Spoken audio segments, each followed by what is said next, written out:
कर सकते हैं वो टाइम पर बिल ज़रूर दे दें, ताकि के इलेक्ट्रिक का ये कहना बार बार कि हमें रिकवरी नहीं होती, उससे भी हम जान छुड़ा सकें। मेरे भाई ने एक सवाल किया, आजिज़ भाई ने, उन्होंने ये कहा कि एक जमात मुहिम चला रही है, IMF के जो पैसे मिले हैं उस डील के लिए। तो मैं बता दूं कि उस जमात का जो अल्लाह ताला ने हशर किया है वो इसीलिए किया है कि उन्होंने रमज़ान में मिले हुए बाबरकत दिन 27वीं शब को पाकिस्तान के ख़िलाफ़ बैरूनी साजिश में अपना हिस्सा डाला था।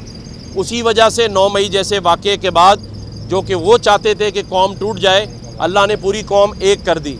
तो अब भी जितनी साजिशें अगर वो करेंगे तो इंशाअल्लाह ताला वो नाकाम होगी। आखिरी सवाल पूछना। गवर्नर साहब ये बताइए,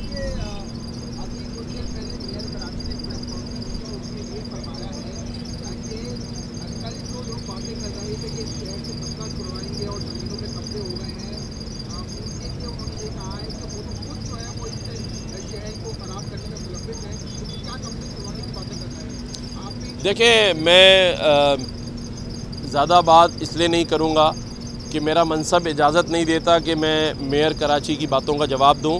जो बात मुझे करनी होगी वो मैं बिलावल भुट्टो ज़रदारी साहब से करूँगा, ज़रदारी साहब से करूँगा और चीफ़ मिनिस्टर सिंध से करूँगा। तो मुझे इस बात का जवाब देने की ज़रूरत नहीं है।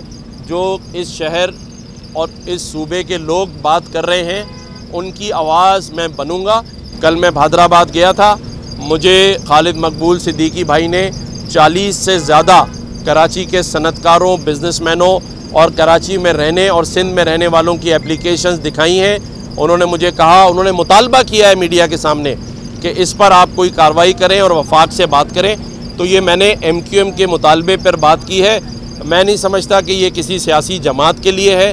अगर कराची में कुछ लोग, कुछ माफियाज काम कर रहे हैं तो मेरा यकीन है इस बात पे कि बिलावल भुट्टो ज़रदारी साहब हों या ज़रदारी साहब हों या चीफ़ मिनिस्टर साहब हों, हम सब एक पेज पर हैं माफियाज के ख़िलाफ़ और कराची और सिंध में रहने वाले उन लोगों के साथ हैं जो उन माफियाज का शिकार हैं।